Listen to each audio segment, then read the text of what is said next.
I follow a carb-centered diet, roughly 65% carbs and 20% protein and 15% fat. I slightly up my fat intake on recovery days and recovery weeks. Is there any science to back this up? He says, my idea is that I don't need to fill up on carbs as much during these periods due to the less glycolytic nature of the rides. He says, don't get me wrong, I still eat lots of carbs for recovery and get in the same amount of calories, maybe even more, but guess that this is the time to take in a bit more fat. So we've heard of like cycling carbs, and this is kind of like cycling fat in a certain way. But like basically like shifting your macro balance in one regard or another based on the work that you're doing. So when we were actually, Nate wasn't here on the original meeting for this episode, and I put in all caps, I put cage match on this one, because this one totally has the potential to devolve into a cage match if you were to talk to like a handful of randomly selected cyclists and see what they would think, right? Lots of opinions on this in terms of what's best. And in terms of what's possible, there's also a huge range of spectrum in terms of what's possible. In fact, I saw that we had somebody with the name Keto Rider watching right now on YouTube saying that he could do 400 kilometers without carbs. And it's like that's proving the point, right? There's a huge range. And while somebody else can do a whole lot on a lot of carbs, it's just, there's a lot. In other words, I don't know that there's a perfect balance, but we can definitely cover some really good points on this one. Chad, do you want to start off on this one? Mm-hmm. Yeah. Go ahead. So not to dash anybody's hopes, but this is not going to be a steel cage match. This is just straight science, really. Essentially, I see the question is, what you're asking, Kai, is there a benefit to a macronutrient shift favoring fat intake on your recovery days and your recovery weeks while you cycle to a lower carb intake? And in that, I kind of take three questions that I want to address, and I'm going to at length address each of them, but first one's a long one. The second two go pretty rapidly.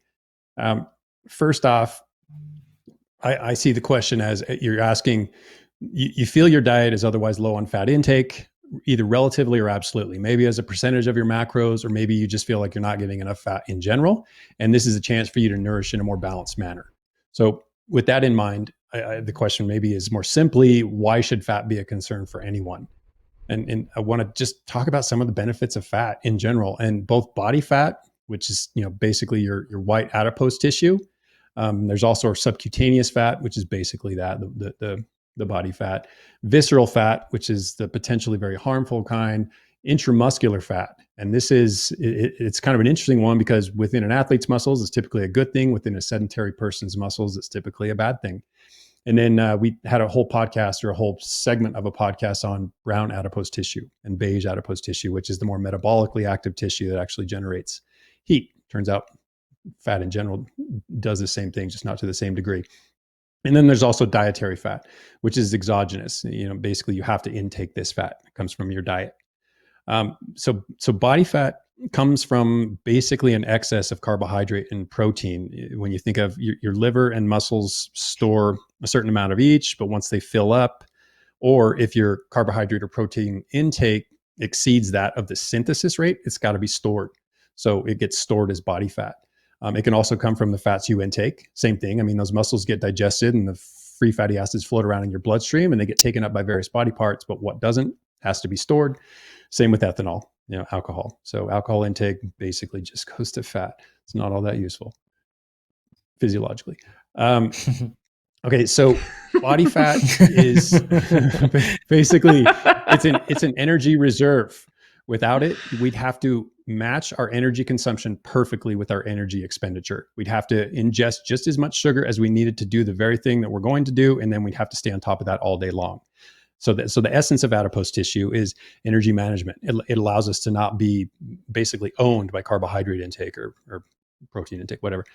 It's also responsible for thermoregulation. And it's pretty clear that fat insulates externally because we can see it, but it also insulates internally. And we talk about the brown fat and the beige fat, but also the white fat has these same uncoupling proteins that we talked about in that episode that generate heat. They actually dissipate heat. And then also, every cell in your body is surrounded by a lipid cholesterol membrane. So fat is literally what keeps our cells intact. It forms the container within which our organelles and cytoplasm and all that stuff are contained. And some vitamins are only fat soluble. So again, if we didn't have this source to store these vitamins, we would have to stay on top of the ingestion of these particular vitamins on a daily basis, maybe a minute to minute basis. So you don't have vitamin A, vitamin D, vitamin E, vitamin K, the fat soluble ones. There's a long list on why each of those is vital to how our body functions. Then neural connections. So basically, also known as brain functions. So the axons, which are basically the wires in our neurons, which are the brain cells, are sheathed in myelin, similar to the way an electric wire is sheathed in a housing. And this is 80% of lipids.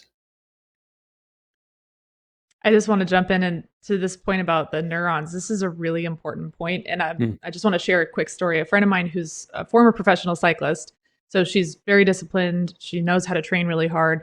After she retired from professional cycling, she got into bodybuilding.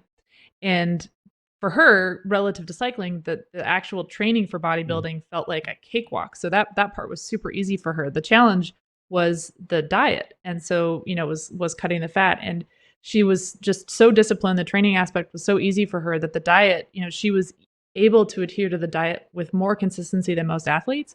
She ended up having a grand mal seizure because her body fat dropped so low that the myelin sheaths in some of those neuronal connections were compromised, and she had a grand mal seizure. I mean, and instantly she was like, I'm done. I'm out. This is, it's not worth it. But this is a really, really important point. We forget that, fats are necessary for brain health as much as anything else. Yeah, fats are necessary for quite a lot of things, as I hope you're getting the gist. Yeah. They in addition to this, so those sheaths, like I said, are comprised of roughly 80% fats, lipids. So other fatty acids actually serve as messengers. They send signals within our bodies. Linoleic acid is one of these. And a while back, we covered CLA, or conjugated linoleic acid, which is just one form of this particular fatty acid. And it serves as a signaling molecule that gives rise to some other fatty acids, eicosanoids, a family of which is prostaglandins. But in any case, it boils down to they affect our blood pressure. They modulate inflammation. They have a hand in muscle function. They have a hand in labor, childbirth. So chemical messengers as well. And then there's some evidence that fat intake is correlated with higher testosterone levels. Although the more I dug into that, the more I saw that's a pretty controversial point. So probably just should have omitted that. Sorry. Fat cells, finally, and this is the one that I consider most exciting to me, and just, I don't know, for the future of medicine, I suppose, is that fat cells contain potential stem cells. They can actually, there's evidence of taking fat cells via liposuction and regenerating them into what are called pluripotent stem cells. And basically that means that those cells become once again shapeable. They can steer them toward other ends, bone tissue, muscle tissue, etc. So quite literally, there is research right now that is taking fat cells and literally turning it into muscle. This is actually a thing.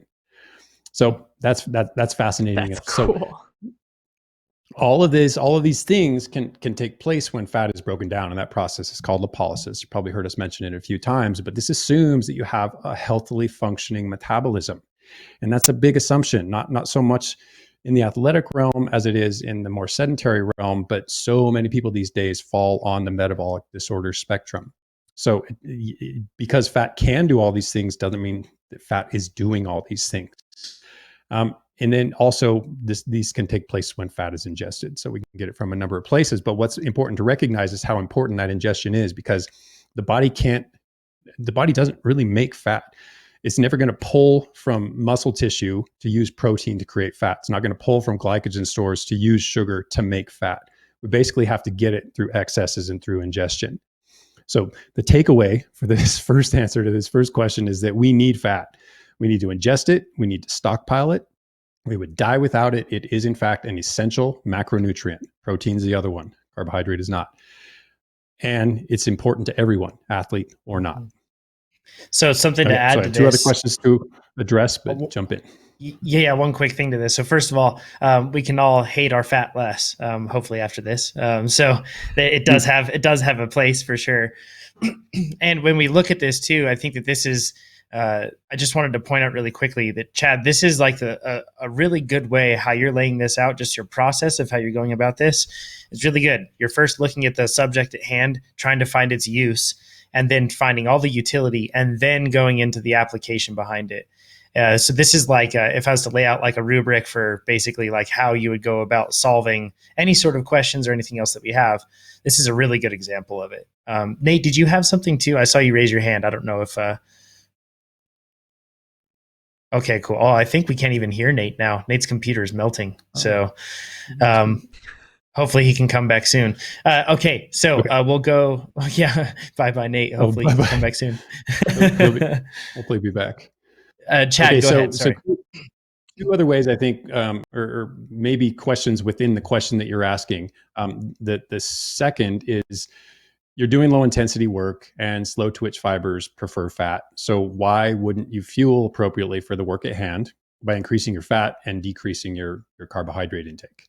And it makes good sense, but do you really need to keep energy intake or calories evenly high? You're not doing as much work. You're shifting. If it's a recovery week or recovery day, well, recovery week, let's just keep it in that context. You're probably not doing as much overall training load, and therefore you probably don't need as much calories on the intake side of things. On top of it, you probably have a ton of different types of fat stores that are brimming with excess. May not seem like it, but even in the leanest athletes, there's a lot of available fat on a human body. And then also consider that fat is super calorie dense, and it could, from an endurance athlete's perspective, affect body composition unfavorably, both in terms of appearance and performance. So 100 grams of carbohydrate, if you replace that gram for gram with fat, you're going to get over 2 times the calories. And this is okay if you're upping your mileage, you're doing low intensity work, but you're doing a ton of it. In that case, I wouldn't find any fault in this approach. But if you're reducing your training volume over the course of a recovery week, I think it's probably going to lead to a little excess body fat, which isn't really going to serve any benefit. Mm-hmm. Okay. Yeah. And then finally, does all of this apply to recovery days just as it applies to recovery weeks? And my take on this, probably not. Recovery days often have a higher replenishment requirements. You're either loading up for tomorrow's training or you're refilling from yesterday's. And while some reduction in carbohydrate intake is probably a good idea because the training load is lower, an increase in fat intake to compensate for it is probably unnecessary.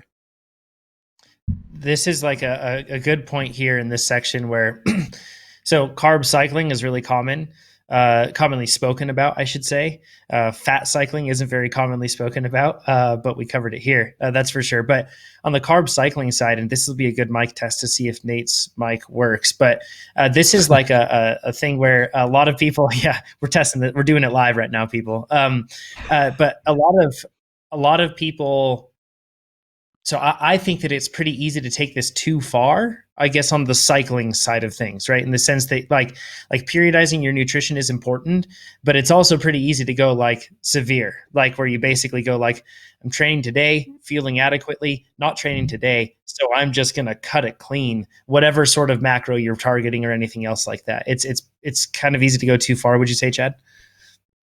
Yeah, it is. I think the term here is being misused too, because carbohydrate cycling versus fueling for the workouts are two different things. Carbohydrate cycling, I think, is more ketogenic nomenclature. We're looking at times where you have very little carbohydrate in your diet, and you're going to cycle carbs into your diet to perform in a more glycolytic event.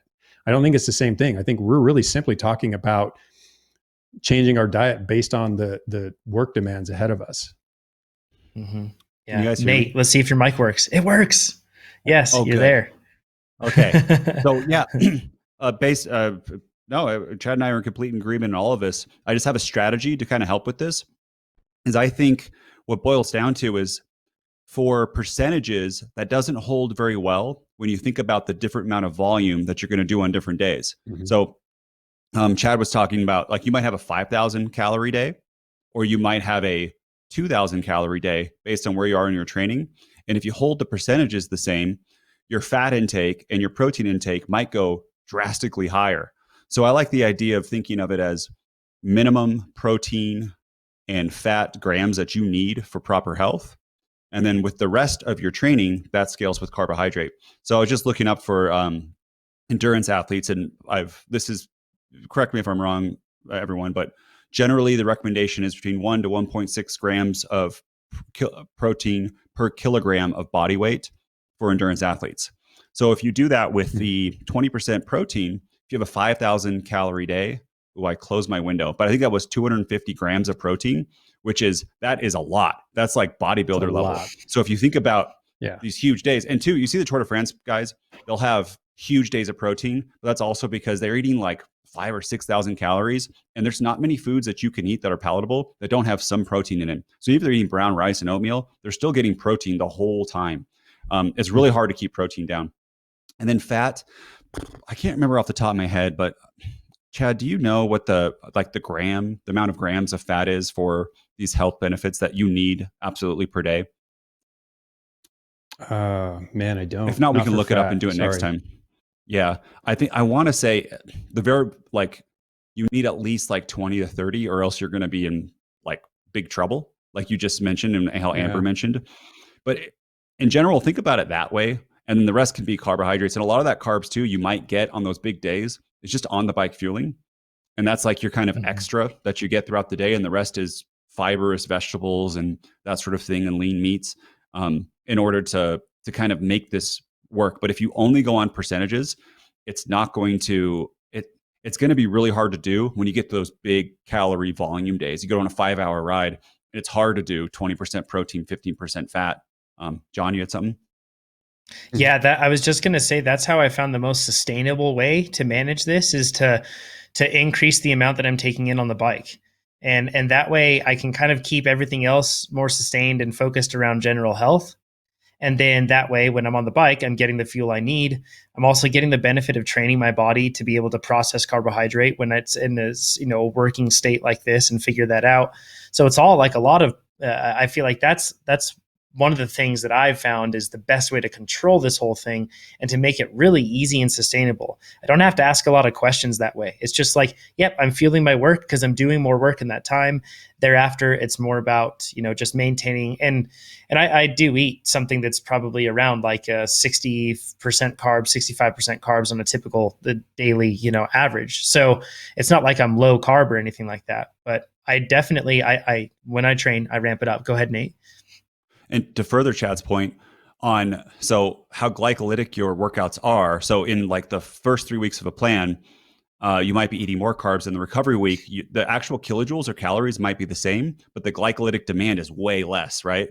So my advice would be, I would not try to deplete your glycogen stores anymore during that time. I want to keep them at the same level or probably up a little bit, but it doesn't need to be the same percentage as if you're doing sweet spot work, these long over-unders, a whole bunch of VO2 max work, or longer rides that could deplete glycogen even more. So that's another thing to keep in mind in it. But I think we're all in a agreement, like recovery week is not the week to lose weight.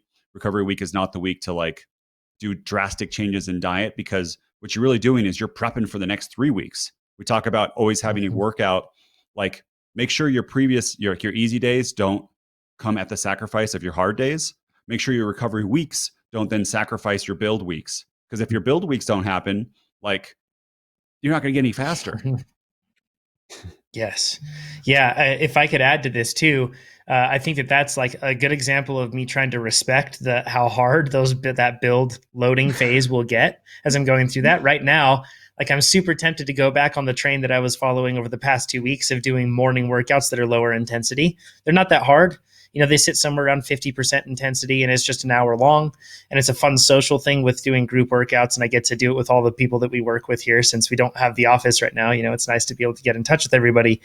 But because I have a new FDP, and because I know that this is, one of the hardest points in the build plan right now that I'm in, I'm not doing those workouts yet. Because and during the recovery week, I did not skimp. I ate like normal, and I carried through the whole process, because I don't want to basically take the opportunity that I have to get the most benefit and blunt that. I want that to be absolutely free and able to carry me up, and to whatever fitness level I need. So yeah, it's a great point. Go ahead, Nate. I also think, so we talked about, we're doing Pettit +1 early morning for the company. I think that's actually probably too much to add, at least for a lot of us, to add extra volume if we're on a high volume plan. I started doing Coliseum -3, which is a lot less. And it's just enough where I want to say it is like 55, where Pettit goes up to like 65. That little 10% difference is huge. And it feels like I think we should just change that ride to make it easier, especially being early morning. Those, at least for me, that makes it really hard when I get out of bed. Chad? No, I think you're exactly right. I've recognized over the years that the difference between 50% and 60% when you need an easy day carries a ton of weight. So what you experience is 60% versus that 50% can be the difference between actually getting recovered and being ready for your next hard ride and being just a little bit flat, not bringing everything to the table. So I think you're right. And in the interim, I do suggest that if you feel like that's inspiring further fatigue, knock it down 5, 10%. You're still going to get just about everything, if not more, out of that workout than was intended. And I think this is another good argument for doing your recovery rides inside. Because a lot of the time when I do those recovery rides or those easy rides and I'm riding outside, I subconsciously just the power drifts up, right? But the nice part about doing it inside and then having like structure and you're adhering to that is you make sure that you don't drift into 60. Because like you said, or whatever, just don't drift up. Because like you said, the difference can be profound. Even though it's a few percentage points, it can be profound. If you like this video, you should subscribe to our channel. Maybe even give this video a like with a thumbs up and a comment down below. If you want to see race analysis videos, you can click on it right over here. And if you want to get your coaching questions answered, you can click on it right over here. And if you want to become a faster cyclist, which you should go over to TrainerRoad.com. It'll make you faster. We promise. We guarantee it, right, Nate? Guaranteed. Or your money back. Yes, it's true, actually. We really will do that. Yeah.